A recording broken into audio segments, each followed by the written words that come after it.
قتل مراتو وقطعها ودارها في باليزه وجرها وداها للقايد ما قدام الراس ديالها. شنو قصة هاد السيد؟ هاد القصة وقعت في مدينة بركان. ربما هي قصة شوية قديمة وناس بركان يقدروا يعرفوها، ومعروف على جهة الشرق فيهم النفس وكيغيروا بزاف على عيالاتهم. هاد القصة نعطيها عنوان النية تغلب. نبدا لكم من الاول. واحد السيد سميتو دريس، هاد الاسم مستعار، راجل معروف بدراعو ونفسه حارة، مزوج وعنده وليدات، وكان عايش في حي شوية عشوائي حيت ظروفه المادية ما كانش مساعده. وكان الحلم ديالو يبني شي دار في حي راقي ويسكن فيه مراته ووليداته. هادشي اللي خلاه يهاجر للمغرب ويمشي يعيش في هولندا ويخدم فيها ويجمع الفلوس ويحسن الظروف ديالو المادية ويحقق الحلم ديالو ويبني الدار ديالو. فعلا مشى السيد، بقى خدام تما لسنوات، ولكن مراته وولادو ما داهمش معاه. وكانت عنده دار في هولندا ساكن فيها بوحدو. كان راجل معقول على ما كيعاودوا عليه، كيعرف غير الخدمه والدار. الدار جات ما كانش خدام خدمه وحده، كان كيخدم هنا ويخدم هنا غير باش يجمع الفلوس وكيصيفط لمراته. حتى لواحد النهار تعرف في الخدمه ديالو مع واحد الولد من مدينته بركاني حتى هو. كان شاب صغير، كان سميتو ايمن. المهم بقى كيجلس معاه، كيتغدى معاه، كيخرجوا هو وياه مره كيتجمعوا. كنحسبوا بحال شي خوت صغير. واحد النهار قال له علاش ما تجيش تعيش معايا؟ انا عايش بوحدي وانت كل مره ساكن في بلاصه وانا بغيت لي يونسني. المهم ضرب الراي ديالو ايمن ومشى سكن معاه. ومع الغربه وبعيد على دارهم، ايمن كان حاسبو خوه الكبير، كيبقى يعاود ليه درت هادي. ودريس كيبقى ينصحو حيد البليه، ما تبقاش تخسر فلوسك، جمع على راسك، خصك تزوج. المهم هذا ايمن كان كيجي للمغرب بزاف، العكس ديال دريس كان كيجي غير مره في العام باش ما يخسرش الفلوس. ولكن ايمن بحكم السن ديالو كان غير البنات والسهرات والشراب، وكيبقى يجي يعاود لدريس شنو كيدير المغامرات ديالو ووريلو التصاور فين كيمشي والبنات اللي كيتعرف معاهم. الولد كان شويه طايشو وشويه خفيف كما كنقولوا بالدارجه. واحد النهار ايمن مشى للمغرب يدوز الكونجي ديالو، وكما العاده دوز الكونجي ديالو في السهرات وفي لاله ومالي. سال الكونجي ديالو ورجع لهولندا. فاش رجع بقى كيعاود للصديق ديالو دريس على شنو كان كيدير فاش مشى للمغرب، كيفاش دوز الكونجي ديالو. وهضره كتجبد هضره حتى دار بيناتهم. قال ليه راه تعرفت على واحد السيده وراه عجباتني وناوي نتزوج بها، زوينه وسخيه، وكنخرج انا وياها نسهروا، وكما عاودت لي هاد السيده راه مطلقه بلا ولاد. وجبد ايمن التليفون ورالو تصويره السيده، قال له انت شوف شحال زوينه تبارك الله. شد دريس التليفون، فاش شاف التصويره لقاها مراته.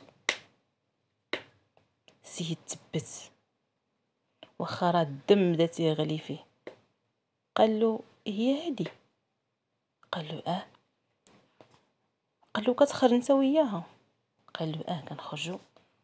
وكتشربوا انت وياها وكتكيفوا؟ قال له وقالت لك مطلقه بلا ولاد؟ قال له هي هادشي اللي قالت لي. ولكن قال له ولكن راه كبيره عليك. قال له لا ماشي مشكل، كتصرف عليا، ما كتخليني نجبد حتى شي سنتيم من جيبي، كنخرجوا انا وياها. قال له وكتبات معاك في الدار؟ قال له هي كتبات معايا والصباح كتمشي في حالها. قال له دريس صافي الله يسخر.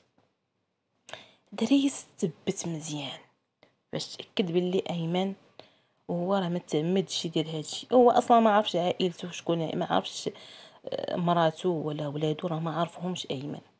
هادشي وقع غير صدفه وربما النيه ديال دريس. ولكن مراتو هي المجرمه. جلاس دريس مع راسو كيخطط مزيان.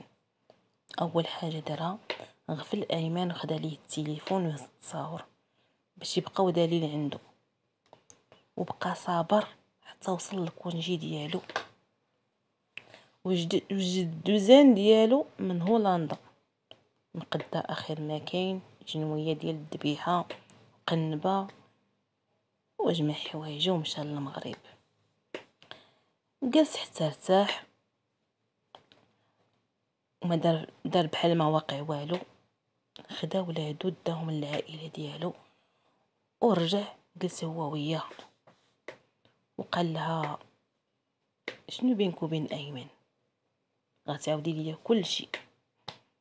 السيده تبهطات، كيفاش بقات كتفتف ما فهمات والو. وجبت التصاور وقال لها هذا هو ايمن، هذا هو اللي كتمشي معاه. بقات كتفتف، قالت لي هادشي كذوب، قال لها هو الدليل ورجع التليفون. قالت لي حقا كتخليني عام وانا بوحدي، وانا ضحكي عليا وانا تفلي عليا وانا المهم حاولت تدافع على راسها، حاولت تخرج راسها من هاد الورطه. المهم هادشي ما كلاش مع ديس، كلامها ما كلاش معاه نهائيا. قال لها دابا عاودي ليا كل شيء بالتفاصيل. بقات كتعاود ليه تبرر المواقف ديالها. المهم سمع ليها مزيان حتى سالات. قال لها دابا نسي هذا الموضوع، انا عارف بلي ضحكي عليك وهو برهوش، ودابا نسي هذا الموضوع وانا غنجري عليه باش نمشي نرجع للدار. وقال لها جبدي بعدا التليفون نشوف هادشي كامل. فعلا شاف كلشي، تصاور المكالمات، تاكد مزيان وزاد دمو غلا ونزل ليها بمقدة على الراس، خلى دمها يتسالين. ومن بعد كمل على الجريمه ديالو وقطع اطراف. جمعها في واحد الباليزه وجرها بدمايه في هذيك الزنقه. ما هو كان عايش في حي شعبي والناس كيشوفوا ما فاهمين والو، وبقى غادي بها حتى وصل للقايد. دخل ورمى قدام الراس ديالها، قال له هذا هو المصير اللي تخون راجلها. القايد فاش شاف المنظر تبهط. المخازنيات ترماو على دريس، شدوه، جاو البوليس داو حقوا معاه، عاود ليهم الواقعه شنو وقع.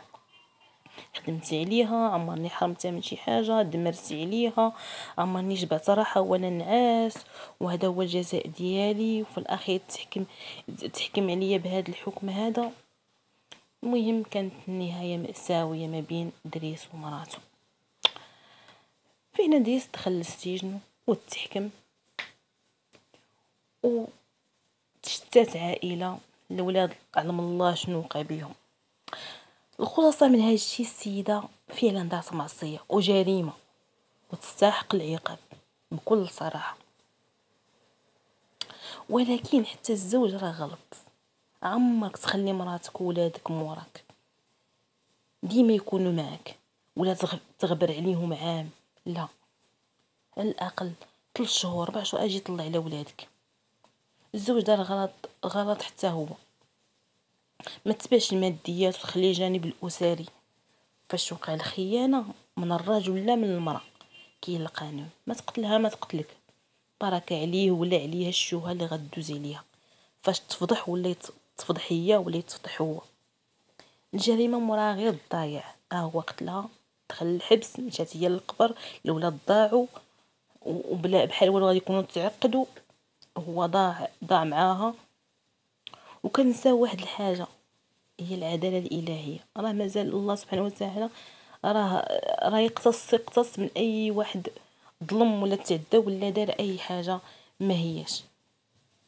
وكل واحد دار الذنب راه غيجيه العقاب الالهي ديالو، غيجي لا محاله.